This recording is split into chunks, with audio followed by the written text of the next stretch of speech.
dia iny koa no ivadiantsika eo amin'ny tontolon'ny fanatanjahantena. Ny 20 aogositra izao no anomboka ny lalao-pirenena ho an'ny fanatanjahantena an-tsekoly 2024. Amin'izao fotoana izao dia efa miomana fatratra amin'ny fandraisana izany fifaninanana izany ny amin'ny Fort Dauphin any. Ny tanànan'ny Fort Dauphin izay ao anatin'ny faritra Nosy any amin'ny ilana atsimon' ny atsinanan'i Madagasikara no mandray ny lalao-pirenena ho an'ny fanatanjahantena an-tsekoly na Jeux nationaux sport scolaire 2024 izay karakaray ny ministeran'ny fanabeazam-pirenena. Ny 20 hatramin'ny 28 aogositra izao no anatotosana izany.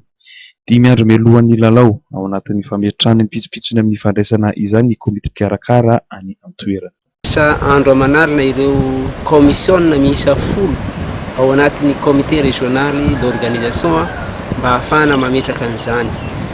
Dia amin'izao fotoana izao ihany koa dia manao ny ainy-tsoa zavatra koa na ny faritra na ny commune na ny préfecture de Tolagnaro mba ahafahana mijery ny zavatra madinidinika rehetra atomombana amin'ny atsakany sy andavany ny fandraisana an'izany Jeux nationaux sport scolaire eto amin'ny renivohitry ny faritra Nosy. Amin'izao aloha misosa araky ny tokony ho izy ny fanomanana izay atao.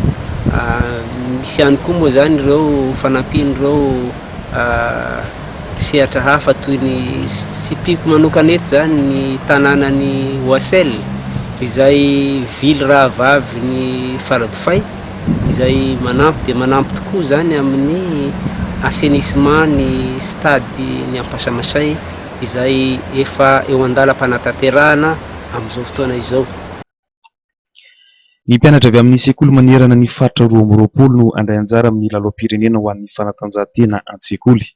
Napetraky ny mpikarakara zava-dehibe ny fiantonana ny fandriampahalemana ho an'ny mpandray anjara. Misy ny fepetra manokana no raisina momba izany.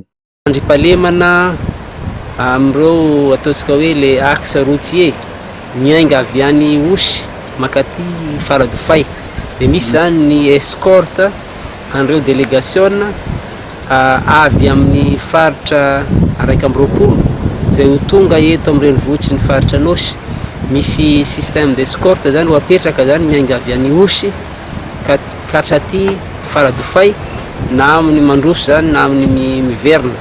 Dia eto Faradofay ihany koa dia isy ny patrouille izay hototosain'ireo hitandro ny filaminana ireo le élément mixte zany na andro na alina.